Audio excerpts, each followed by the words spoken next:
उत्तराखंड विधानसभा का मानसून सत्र स्थगित। विधानसभा की कार्रवाई अनिश्चितकाल के लिए स्थगित कर दी गई। 5315 करोड़ का अनुपूरक बजट सदन में पास हुआ। विपक्ष के भारी हंगामे के बीच सभी 9 विधेयक सदन में पारित। सदन में संशोधित सख्त धर्मांतरण कानून पास हुआ। तो देखिए, अनुपूरक बजट पास हुआ के इसके अलावा संशोधित सख्त धर्मांतरण कानून भी पास हुआ के सभी 9 विधेयक सदन में पारित किए गए। विपक्ष ने खूब हंगामा किया के आपको बता दें कि फिलहाल मानसून सत्र को लेकर जो सबसे बड़ी जानकारी है, विधानसभा की कार्रवाई को अनिश्चितकाल के लिए स्थगित कर दिया गया। 5315 करोड़ का अनुपूरक बजट सदन में पास हुआ। विपक्ष के भारी हंगामे के बीच सभी 9 विधेयक सदन में पारित। सदन में संशोधित सख्त धर्मांतरण कानून पास हुआ।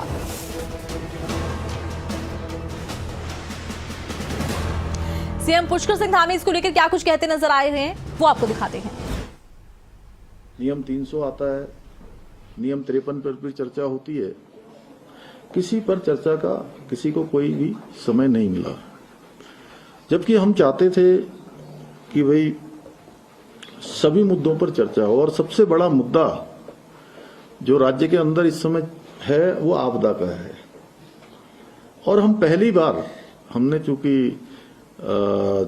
सभी लोगों से चर्चा के बाद ये बात आई थी कि इसमें हम नियम 310 में भी काम रोको प्रस्ताव के माध्यम से सभी विषय कम करके या उन सब विषयों को रोककर, आपदा सबसे बड़ा विषय है क्योंकि आप सबको पता है हमारे यहाँ धराली में, उत्तरकाशी जनपद में बड़ी भीषण आपदा आई।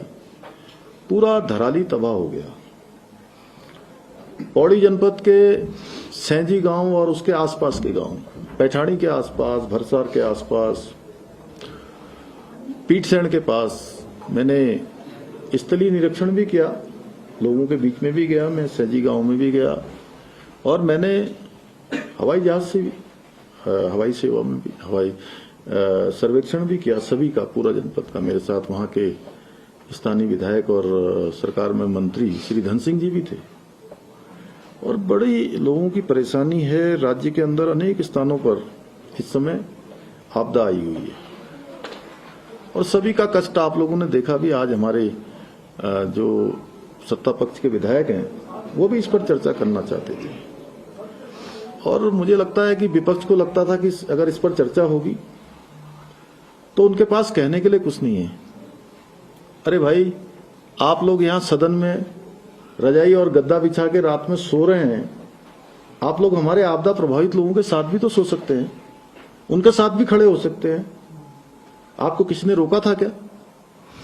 जब आपका पूरा सदन चल गया, पूरे दिन भर की कार्रवाई हो गई, मैंने रात में माननीय नेता प्रतिपक्ष जी से अनुरोध किया कि आपके जो भी मुद्दे हैं हम उन मुद्दों पर बात करेंगे, उसका हल निकालेंगे। मैंने कांग्रेस के वरिष्ठ नेता श्री प्रीतम सिंह जी से भी बात करी और मुझे चिंता थी कि यशपाल जी एक हमारे वरिष्ठ नेता हैं, प्रीतम सिंह जी वरिष्ठ नेता हैं, श्री तिलकराज बेहड़ जी, उनकी किडनी का ट्रांसप्लांट हुआ है, मैं जानता हूं नजदीक से, और वो दवाई खानी पड़ती है उनको। ममता राकेश जी, उनको दवाई खानी पड़ती है क्योंकि मैं व्यक्तिगत रूप से भी जुड़ा हुआ हूं। उनको इलाज के लिए दिल्ली जाना था तो उस समय वो मुझे उन्होंने कहा कि कहाँ का, मैंने जो भी प्रयास हो सकता था मैंने उनके उसमें प्रयास किया उनके इलाज के लिए। तो इसलिए मुझे उनकी चिंता थी। नौजवान लोग तो चलो कोई बात नहीं, वो अच्छा है जो उसमें करे, लेकिन उसके बावजूद भी केवल अनावश्यक रूप से सस्ती लोकप्रियता लेने के लिए सबने देखा, माइक तोड़ दिए गए, टेबल पलट दी गई, कागजों के जो हमारी जो एजेंडा सीट है या प्रश्नोत्तर की जो पूरी तालिका है वो आती, उसको उछाल उछाल के किया जा रहा है पूरे समय। ये मुझे लगता है कि ये विपक्ष ने जानबूझकर, क्योंकि उनके पास कोई मुद्दा नहीं है, मुद्दा विहीन विपक्ष है और महत्वपूर्ण विषयों की जो चर्चा होनी चाहिए थी वो चर्चा नहीं हो पाई। हमने देखिए, इतना महत्वपूर्ण विषय अवैध मदरसे जो था उस पर रोक के लिए हम अल्पसंख्यक शिक्षा का विधेयक लेकर आए, क्योंकि जो 2016 में इसमें प्रावधान किया गया केवल एक समुदाय के लिए, अल्पसंख्यक समुदाय का केवल एक समुदाय के लिए उसमें व्यवस्था प्रावधान किया गया था। हमने उसमें सिख, जैन, बौद्ध, पारसी, ईसाई, इन लोगों को भी उस श्रेणी में रखा और इस विधेयक में उसमें प्रावधान किया गया कि सबको शिक्षा का अधिकार मिलना चाहिए, पारदर्शिता शिक्षा में आनी चाहिए। और ये भी प्रावधान कर दिया कि ये जो भी हमारे इस प्रकार के संस्थान चल रहे हैं उनको माध्यमिक शिक्षा परिषद रामनगर से भी मान्यता लेनी होगी और उसी के बाद जो अल्पसंख्यक शिक्षा का प्राधिकरण बनेगा उस प्राधिकरण से उनको मान्यता मिलेगी। और ऐसे संस्थान जो 1 जुलाई 2026 तक इनमें पंजीकृत नहीं होंगे उनको बंद कर दिया जाएगा। इतना महत्वपूर्ण विषय था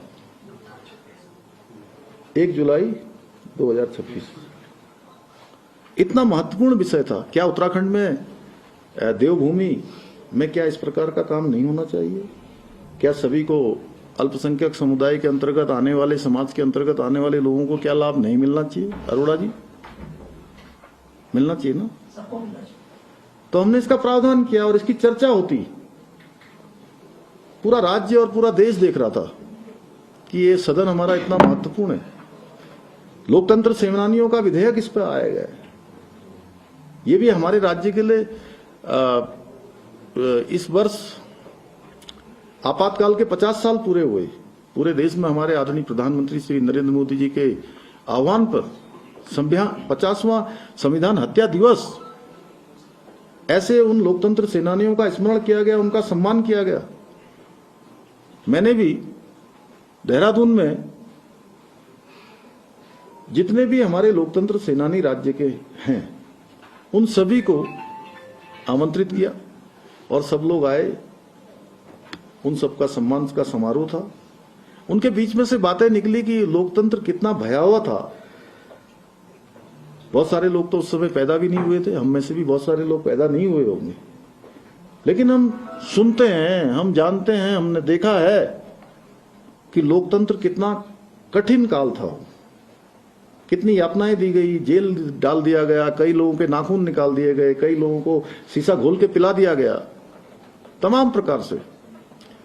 तो उनके कष्ट अगर हम उनके लिए कुछ कर पाए तो उस पर कोई मरहम नहीं है, केवल अपनी तरफ से एक हमारा सम्मान है, उनके लिए श्रद्धा है। उन्होंने लोकतंत्र को बचाने के लिए इतना काम किया, उस पर चर्चा होती सदन में। हालांकि विधेयक पास हो गया, हम पेंशन से लेकर उनको सम्मान, उनका पहचान पत्र, उनके आने जाने की कुछ सुविधा हो जाए। और वो इतने अधिक आयु के लोग हैं, कोई भी उसमें 75 साल के आयु से कम का नहीं है, तो उनके लिए लोकतंत्र सेनानी विधेयक भी हम लेकर आए थे, उस पर भी चर्चा नहीं हो पाई। इसी प्रकार देवभूमि उत्तराखंड, इसका अपना एक स्वरूप है पूरे देश के अंदर, दुनिया के अंदर। कोई भी हमारे राज्य का यहां से कहीं बाहर जाता है और वो अपने को बताता है कि हम उत्तराखंड से आए हैं, देवभूमि से आए हैं, तो लोगों का एक भाव उसके प्रति अलग हो जाता है। तो देवभूमि उत्तराखंड में मतांतरण नहीं होना चाहिए, धर्मांतरण नहीं होना चाहिए, उसके लिए हमने पहले से ही हमारा कानून बना हुआ है। लेकिन उस कानून को और अधिक हमने सख्त किया है, उसमें कई प्रावधान किए हैं, उसमें उम्र कैद तक की सजा का प्रावधान कर दिया, क्योंकि डेमोग्राफी को बचाने के लिए भी ये कानून हमारे लिए बहुत जरूरी है, बहुत आवश्यक है। देवभूमि उत्तराखंड के लिए, हमारी बहन बेटियों की सुरक्षा के लिए, उनके इज्जत के लिए, उनके सम्मान के लिए, उनके जीवन के लिए, उनके भविष्य के लिए, कोई उनको बरगला ना पाए, कोई उनके साथ धोखा न कर पाए, कोई उनके जीवन के साथ खिलवाड़ न कर पाए, उस पर भी चर्चा होनी थी। विधेयक पास हो गया, हल्ले गुल्ले की भेंट चढ़ गया। तो इन सब पर और इसके अतिरिक्त अनुपूरक बजट है। अनुपूरक बजट पर जो विकास के लिए उसके बारे में मैंने कल आप लोगों को बहुत विस्तार से बता दिया कि अनेक विकास योजनाएं हम किस किस प्रकार से उनको आगे बढ़ाने वाले हैं। राज्य के लोगों के भी ध्यान में आता कि पक्ष और विपक्ष दोनों मिलकर जो है विकास की योजनाओं को आगे बढ़ा रहे हैं। मैं देहरादून की बात करूं तो चाहे वो रिस्पना बिंदाल पर बनने वाला एलिवेटेड रोड जो लगा 6,000 करोड़ से भी ज्यादा की, जिसमें धनराशि का प्रावधान भारत सरकार की तरफ से किया जा रहा है, और 915 करोड़ रुपया इस 5,300 करोड़ के लगभग के बजट में 915 करोड़ के बजट का प्रावधान हमने केवल इसकी यूटिलिटी शिफ्टिंग के लिए देहरादून के लिए किया है। इसी प्रकार लगभग 188 करोड़ रुपए की धनराशि का प्रावधान हमने पंतनगर का जो अंतर्राष्ट्रीय हवाई अड्डा बन रहा है उसकी अलाइनमेंट बदली जानी है, उसके लिए किया है। ऐसे अनेक अनेक प्रावधान किए हैं सभी सेक्टरों में। कुछ नई योजनाएं भी प्रारंभ की है। इसके अतिरिक्त जो धराली की आपदा है, राज्य के पूरे अंदर आई हुई आपदा है, उस पर चर्चा भी, उस पर सुझाव भी, सब मिलकर हम ये भरोसा दिलाते राज्यवासियों को कि ऐसे समय में हम राजनीति से ऊपर उठकर पक्ष विपक्ष सब आपके साथ खड़े हैं, सब आपके साथ हर प्रकार से इस पीड़ा में आपके साथी हैं। लेकिन दुर्भाग्य की विपक्ष इतने महत्वपूर्ण मुद्दे पर भी चर्चा ही नहीं करना चाहता है। आप सब लोगों ने देखा होगा, मैं कोई ऐसी बात नहीं, आप पूरे दिन भर सदन की कार्रवाई देख रहे थे, किस प्रकार से मेजों को फटफटाया जा रहा था, किस प्रकार से सारे एजेंडा फाड़े जा रहे थे। आखिर मैं समझता हूं कि हम कानून व्यवस्था की वो बात कर रहे थे, भ्रष्टाचार की बात कर रहे थे, हम उनको बताते कि आपके समय में क्या हुआ, भ्रष्टाचार की जननी कौन है, किसने क्या काम किया, हम सारे उत्तर देते, हमने कितनी कार्रवाइयां की है। हमने पहले जो एक मिथक था, एक इस प्रकार की धारणा बन गई थी कि भ्रष्टाचार के मामले में छोटे छोटे कर्मचारियों को पकड़ा जाता है, छोटी मछलियां पकड़ी जाती हैं, बड़ी मछलियों पर हाथ नहीं डाला जाता है। लेकिन हमने कहा कि हम ये छोटी मछलियां, बड़ी मछलियां कुछ नहीं, अगर भ्रष्टाचार में सम्मिलित कोई मगरमच्छ भी होगा उसको भी नहीं छोड़ेंगे। मुझे बताने की आवश्यकता नहीं है, आप सब लोग जानते हैं। कोई जो भी जिस स्तर का, अगर कहीं अपनी लापरवाही, भ्रष्टाचार, अपने कर्तव्यों के प्रति उनका ठीक प्रकार से काम नहीं करता है तो उसके खिलाफ कार्रवाई हम लोगों ने की। ऐसे 200 मामले हो गए हैं। नकल का सख्त कानून हम लेकर आए हैं जिसमें 100 के लगभग नकल माफियाओं को जेल की सलाखों के पीछे भेजने का काम हुआ था। इन सभी पर हमारी चर्चा होती, कानून व्यवस्था पर भी चर्चा होती। और आप पंचायत चुनाव की बात कर रहे थे। पंचायत चुनाव में जहां आप जीत जाते हैं वहां सब कुछ अच्छा हो जाता है, कोई प्रश्न खड़ा नहीं करते हैं। आप देहरादून में जीत गए, कोई प्रश्न नहीं आया क्या? अरे इसका जवाब तो आप लोग भी दे सकते हैं मुझे। मैं आप लोगों से बहुत विनम्र भाव से पूछ रहा हूं मेरे भाइयों। मैं आपको अपने परिवार का ही समझता हूं, मैं आपके परिवार का ही हूं, हम सब एक परिवार हैं। कहीं से प्रश्न नहीं आया ना? एक विधानसभा क्षेत्र है बाजपुर, उधम सिंह नगर का बाजपुर, वहां से माननीय यशपाल आर्या जी नेता प्रतिपक्ष विधायक हैं। उनके यहां से कोई प्रश्न आया क्या? और चुनाव है जी, इतना बड़ा आपस में लोग करते हैं, जाते हैं। नैनीताल का ही प्रकरण आया, आप देखिए कि उन्होंने कहा 5 लोगों को अपराध कर लिया। माननीय हाईकोर्ट ने भी उसमें संज्ञान लिया। वो 5 लोग आ गए, उसमें से 4 तो हमेशा से भारतीय जनता पार्टी के बाल्यकाल से ही जो है कार्यकर्ता रहे। उन्होंने स्वयं आके कहा। और जो अन्य जगह बेताल घाट या जो कानून व्यवस्था की स्थिति की बात है उसमें कार्रवाई कर रहे हैं, उसमें सीबीसीआईडी की जांच हो रही है, कुमाऊं कमिश्नर के उसमें अध्यक्षता में उसमें मजिस्ट्रियल जांच भी हो रही है। हमने कहा है कानून व्यवस्था को सुधार करने के लिए हम कोई भी ऐसा काम नहीं करेंगे, कोई कमी नहीं करेंगे जिससे कि कानून व्यवस्था खराब हो, और उसके लिए सख्ती से काम कर रहे हैं। चाहे वो नैनीताल में जहां बेताल घाट में घटना हुई वहां के सीओ को जिले से अत्यंत कहीं ट्रांसफर करना हो, या वहां के एसओ को जिले से बाहर करना हो, वो सभी कार्रवाइयां हो चुकी हैं, उसके आदेश निकल गए हैं। हम सभी जरूरी कार्रवाइयां कर रहे हैं, लेकिन मेरे मन में प्रश्न है कि आखिर इतना महत्वपूर्ण सत्र जिसके लिए सबकी बड़ी इच्छा थी कि ये सत्र अच्छे से हो, आखिर विपक्ष जनता की आवाज को क्यों दबाना चाहता है? क्यों नहीं उन्होंने चर्चा होने दी? ये एक प्रश्न है। इतना महत्वपूर्ण जो धर्मांतरण विरोधी कानून है, उसका विरोध क्यों कर रहा है? कहीं ऐसा तो नहीं कि जो अल्पसंख्यक शिक्षा में सुधार का जो कानून है हम लेकर आ रहे हैं, उसको चर्चा से रोका जाना तो कहीं कोई हेतु नहीं था? लोकतंत्र सेनानियों को सम्मान क्यों नहीं दिया जाना चाहिए, जिन्होंने आपातकाल में जेल की सलाखों के पीछे रहे हैं, अनेक यातनाएं सही हैं, कारावास सहा है, उनको सम्मान, उनको पेंशन क्यों नहीं दी जानी चाहिए? उनका जो विधेयक है वो आ रहा है, उस पर चर्चा क्यों नहीं होनी चाहिए? अवैध मदरसों को क्यों नहीं बंद होने देना चाहता है? ये ऐसे कुछ प्रश्न हैं।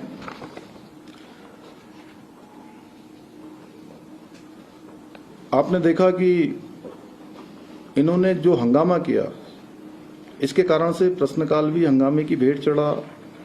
विधायकों ने आकर कार्यसूची पूरी फाड़ डाली, विधानसभा सचिव की मेज पलट दी, माइक तोड़ दिया गया। मुझे भी मुन्नी देवी साहा जी, हमारी जो यहीं थराली की विधायक रही, उनका शोक संदेश सदन में मुझे उनको श्रद्धांजलि देनी थी, तो मुझे पीछे की डेस्क पर जाना पड़ा, पीछे की टेबल पर जाना पड़ा।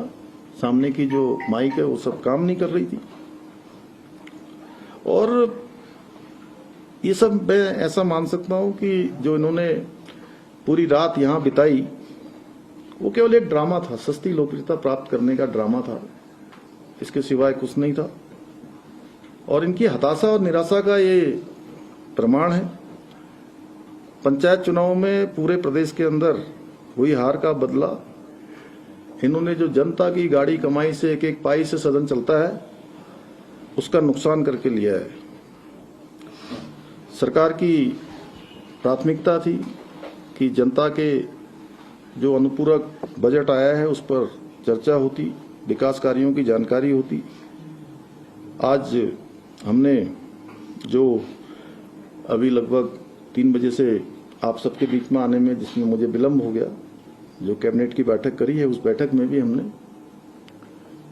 युवाओं के लिए और हमारी सरकार क्या कर सकती है, युवा नौजवानों को किस प्रकार से और रोजगार स्वरोजगार से जोड़ सकती है, क्या नवाचार हम कर सकते हैं। इसी प्रकार से महिलाओं की जो हमारे राज्य में बहुत हर क्षेत्र में जिनकी बहुत बड़ी भागीदारी है, राज्य के विकास में जिनका बहुत बड़ा योगदान है, जिनके द्वारा आज स्वयं सहायता समूह से लेकर अनेक उद्यम जो किए जा रहे हैं, उन उद्यमों के माध्यम से जिस प्रकार का वो उत्पाद बना रही हैं, वो सच में हमारे राज्य के लिए बहुत बड़ी क्रांति